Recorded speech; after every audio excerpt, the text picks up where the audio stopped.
Beng, I'd like to come with you to Japan. Pero kailangan nga na merong maiwan dito para mag-coordinate sa mga pulis at sa Japanese embassy. It's okay, ate. I understand. Nandun naman si Annalyn. Kahit papano may tutulong sa akin sa paghahanap kay Moira. Pagkatapos, pwede ko rin puntahan ang Philippine Embassy doon para humingi ng tulong. Ano ba kasing ginagawa ni Moira sa Japan? I mean, I was just wondering, of all countries, talagang sa Japan pa siya nagpunta? Bakit? Hindi kaya sinundan niya si Lynette at saka si Annalyn? Para ano? Para masaktan din sila? I don't know. Hindi natin alam kung ano iniisip ni Moira.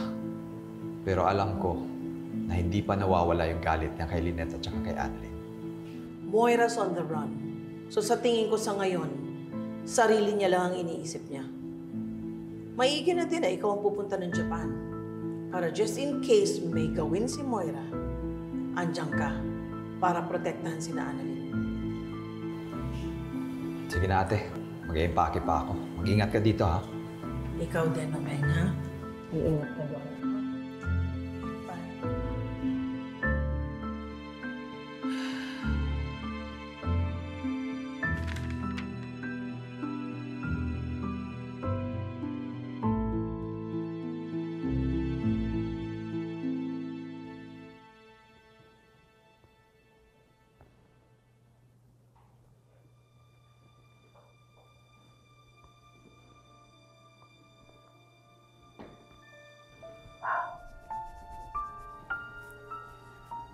Moira Tanyag?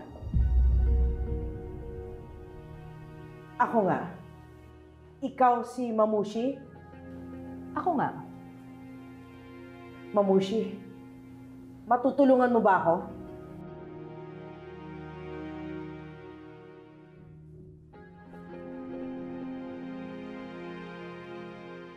Anong tingin-tingin mo dyan? Sa features mo, papasa kang South American. Ang tanong, marunong ka bang mag-Spanish or Portuguese? Si, bom dia. Matalino naman ako, mapag-aaralan ko naman yan eh. Good. Maupo ka.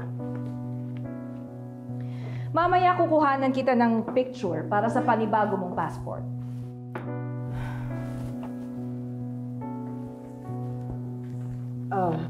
Mamushi, gaano katagal ba bago kumakuha yung bagong identity ko? Usually, 2 linggo. Pero dahil malaki ang binigay mo, 3 araw lang, iba na ang pagkatao mo. Hindi ka na mahuhuli ng mga taong humahabol sa'yo.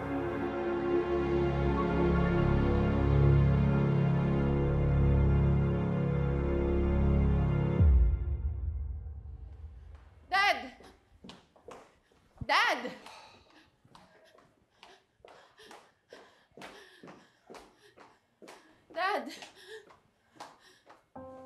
Sasama ako sa Japan. Hindi ko kailangan ng kasama.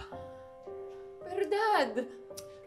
Zoe, I don't want you there. Baka mamaya tulungan mo pa yung mami mo makatakas. Dad, hanggang ngayon ba? Pinagdududahan mo pa rin ako? Dad, napahiya na nga ako sa team ng Apex dahil sa pagdududa sa akin ni Tita Giselle. Pagod na ako. Pagod na ako sa mga taong iniisipan ako na masama. Kahit ano na lang gawin ko, ako na lang palagi masama. Dad, please. Please, let me help. Please, Dad, isama mo ako sa Japan. I can be your bait. I can be your bait para mahuli si Mommy. Dad, I can lure her to you. Please, please, Dad, please, isama mo ako, please. Dad, please. Dad, please, isama mo ako. Dad, please. Dad, please. Isama mo ako. Gusto ko sumama. Dad, please. Isama mo ako. Nay, dahil maaga po natapos yung conference namin, pwede na pong samahan namin mayroon ako sa lupa.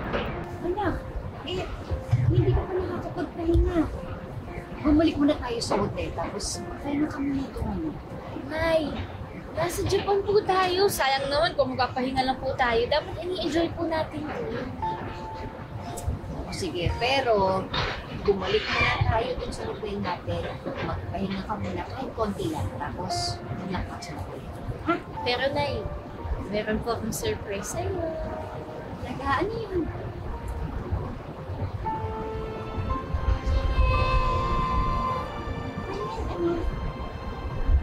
Love lock! Simbolo daw po ito ng walang hanggang pagmamahal ng mga magjowa. Eh, wala naman po ako nun eh. Tsaka ikaw lang naman pinag-iisang mahal na mahal ko. Kaya sinulat ko po, Annalyn and Lynette. Ay, ang ganda naman, anak. Ikakabit natin dito? Ako. Tara. Ay,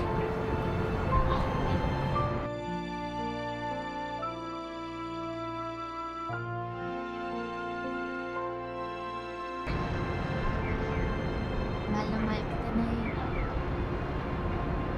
Mahal na mahal din kita.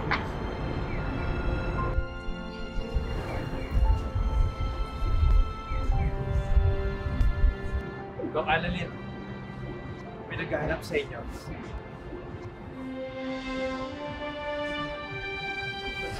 Na.